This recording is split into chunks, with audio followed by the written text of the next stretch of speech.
I think this was actually during the Eastern Seaboard power outage.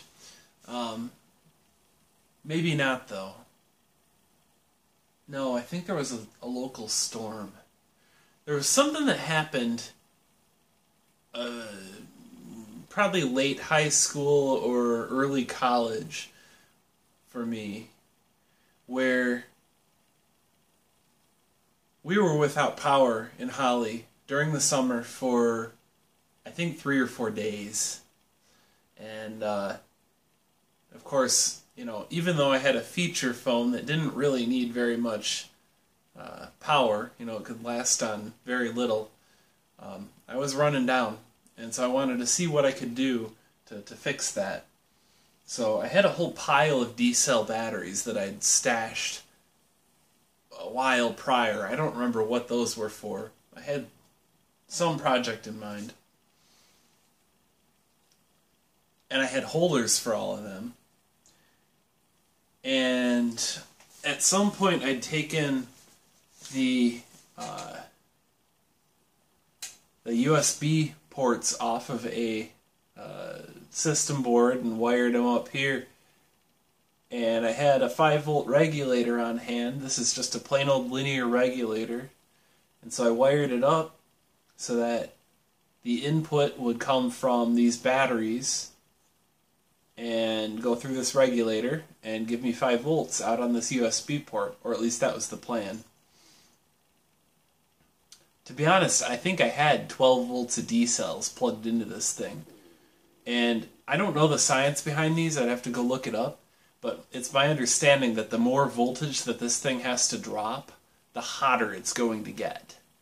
I'd had it just like this, you know, hanging floppity in midair, and you know, no heat sink or anything like that on this guy.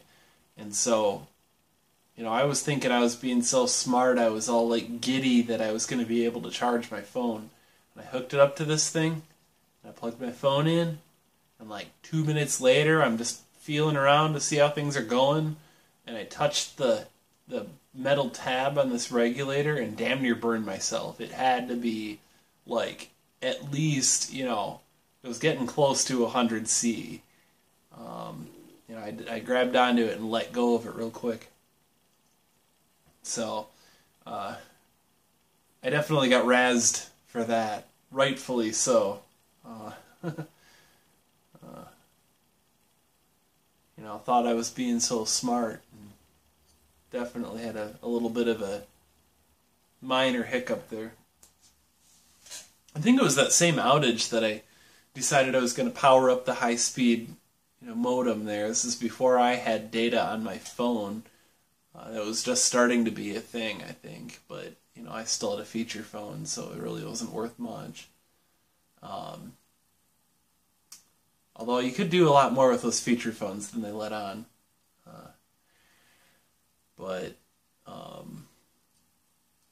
I had a power inverter like what you'd put in the car, and I had that inside for some reason. I think I'd had it a couple years already.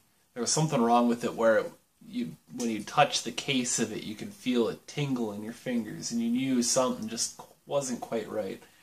But you know, if you didn't touch the case, you're probably all right.